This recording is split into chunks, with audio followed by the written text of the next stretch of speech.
네, 허석군 증인, 김봉식 증인 양쪽에 잠깐 대기 좀 해주시겠습니까? 그리고 이상민 증인에게 묻겠습니다. 이상민 증인, 계엄 직전 피의자 윤석열로부터 24시경 경향신문, 한겨레신문, MBC, JTBC 여론조사 꽃을 봉쇄하고 소방청을 통해 단전 단수하라라는 내용의 문건을 받아본 적 있죠? 검찰의 공소 사실입니다. 인정합니까? 증언하지 않겠습니다. 그러실 거라고 생각은 했지만 참 처참합니다. 김용현은 지난 23일 헌법재판소에 출석을 해서 이상민, 한덕수, 조태용 또한 계엄 지시서 문건을 받아갔다라고 진술을 했습니다. 이 진술에 대해서는 인정하십니까? 증언하지 않겠습니다. 윤석열의 사전 지령대로 계엄 선포 후에 소방청장에게 경찰의 언론사 단전 단수 요청에 협조하라고 지시한 바 있죠? 답변 좀 해보세요. 증언하지 않겠습니다. 김용현이 거짓말하는 겁니까? 아니면 이상민 장관도 동의하는 겁니까? 증언하지 않겠습니다. 증언을 거부하실 거면 선서는 왜 안 하셨나요? 증언을 거부하고 네, 됐습니다. 선서는 안 했습니다. 허석군 증인, 12월 3일 23시 37분경에 이상민 증인과 통화한 바 있으시죠? 예, 통한 바 있습니다. 네, 답변 자료가 다 있어서요. 간결하게 예, 아니오 답변을 해주시면 되겠습니다. 자료를 확인하는 거여가지고. 이상민 증인이 단전 단수 요청을 소방청에서 받은 것이 있는가? 한겨레, 경향, MBC, JTBC, 김어준 뉴스공장을 언급하면서 경찰이 요청하면 소방청에서 저기 조치하라라고 말한 바 있죠? 그렇게 기억하고 있습니다. 네. 이상민 증인은 시종일관 이걸 부정하고 있습니다. 경찰에 출석해서도 그렇게 부정을 했다고 보도가 나왔는데요. 그러면 허석군 증인과 이상민 증인 둘 중 하나는 거짓말을 하고 있는 거겠죠? 증인 허석군 증인, 이상민 장관이 거짓말하는 겁니까? 본인이 거짓말하는 겁니까? 제가 말씀드릴 수 있는 사항은 아닌 것 같습니다. 저는 사실대로 증언하신 겁니까?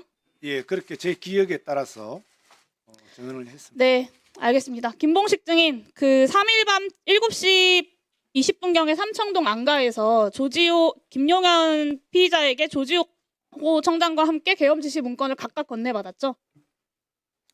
공소사실과 관련됐기 때문에 답변드리기 곤란함을 양해해 주십시오. 네, 모든 공직자들이 다 이렇습니다. 그 해당 문건에 언론사, 선관위, 국회에 대해서 행안부나 소방의 단전 단수 협조에 관한 사항도 적혀 있었습니까? 지난번 말씀드렸듯이 단전 단수는 제가 들은 바가 없습니다. 들은 바가 자리에서 없었다가 아니라 처음 적혀 있었습니까? 기억이 나지 않으시는 겁니까? 전혀 없었던 들은 바가 겁니까? 없습니다. 없었던 겁니까? 계엄 지시서에? 묻지 않습니까? 전혀 들은 바도 없고 아는 들은 바도 바가 없습니다. 없고 아는 바가 없다가 아니라 계엄 지시서에 있었냐 없었냐, 기억이 안 나는 거냐라고 물었습니다. 공소사실과 관련된 부분은 말씀드리기 곤란하다고 제가 답변드렸습니다. 네, 경찰청장, 서울청장, 해안부 장관이 받은 계엄 지시서의 내용의 문건이 다 똑같은 거였다고 김용현 장관이 헌법재판소에서 다 증언했습니다. 검찰 공소장에 윤석열 피의자가 직접 행안부 장관에게 단전 단수 지시가 담긴 문건을 건네줬다라고까지 나와 있어요. 이상민 증인이 전화할 때 그 내용, 아까 그 내용 보면 단전 단수 소방에 벌써 요청했겠지, 이미 서로 다 아는 내용인 것처럼 소방에 재차 확인하는 내용까지 다 드러났습니다. 그래도 기억이 안 나십니까? 들은 바도 없고 제가 전달받은 바도 없고 요청한 바도 없습니다. 네, 명백히 증인들의 계엄 중요 임무 종사를 지목하는 구체적인 진술들과 자료들을 앞에 두고도 진술 거부권 뒤에 숨어서 제대로 변호조차 하지 못하는 이 모습들 국민들이 똑똑히 기억할 것입니다. 두 분 들어가세요.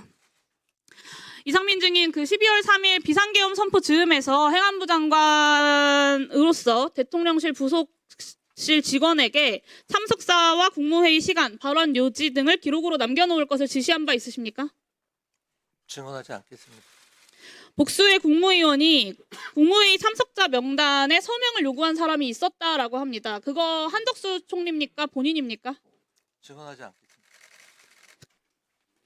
점심 무렵에 대통령님과의 일정이 있을지도 모르겠다라는 이야기를 듣고서 12월 3일 울산 회의 일정 중간에 뛰쳐나와서 상경을 했다라고 진술한 바 있으시죠? 국회에서 그렇게 답변을 하셨는데요. 기억나십니까? 증언하지 않겠습니다. 본인이 12월 5일 행안위에서 얘기하셨잖아요. 본인이 기존에 했던 건 답변을 좀 하세요.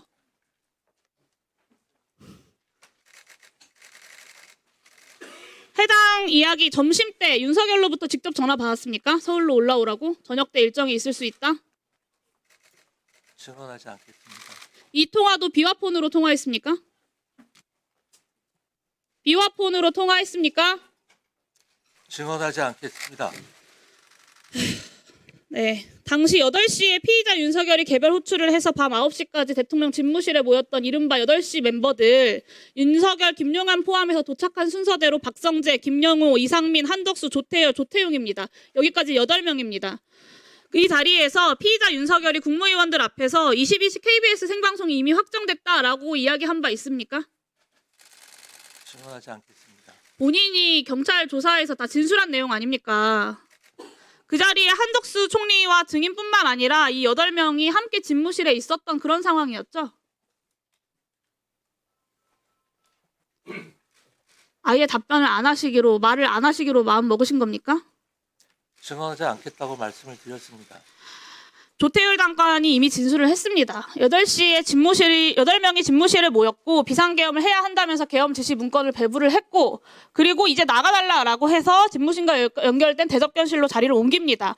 그 이후에 총리가 다시 집무실로 들어가서 대통령을 설득한 후에야 한 사람씩 연락을 해서 1시간 후에야 국무위원 4명이 더 추가로 와서 11명을 채운 겁니다. 이거는 한덕수 총리의 경찰 진술과도 일치합니다. 이 윤석열이 8시 멤버를 소집을 할 때부터 대접견실로 옮기기까지 내란수계에게 국무회의는 계획에도 없었다는 얘기인데요. 한덕수 총리와 이상민 장관이 가짜 국무회의를 만들어서 어떻게든 이 비상계엄의 절차적 요건을 충족하려고 시도를 하다가 실패한 결과만 남은 겁니다. 그렇지 않습니까, 증인?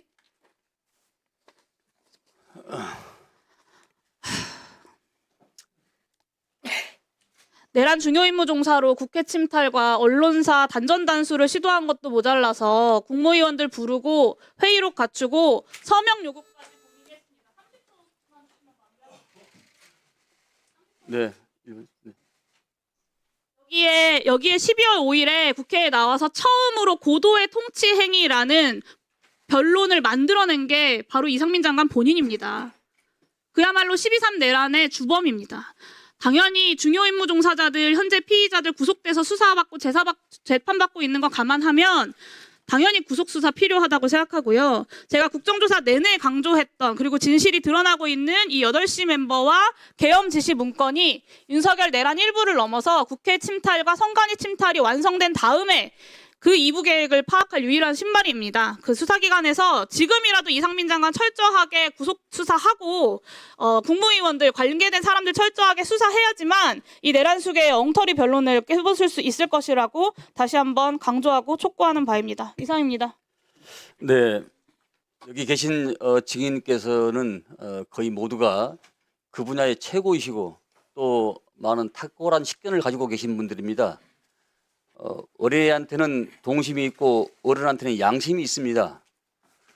일국의 장관과 서울 경찰의 수장이십니다. 이분들이 나오셔서 시비곡직은 분명히 표현을 해야 된다고 생각하고 있습니다. 다시 한번 촉구를 드립니다. 이어서 윤건영 의원 질의해 주십시오.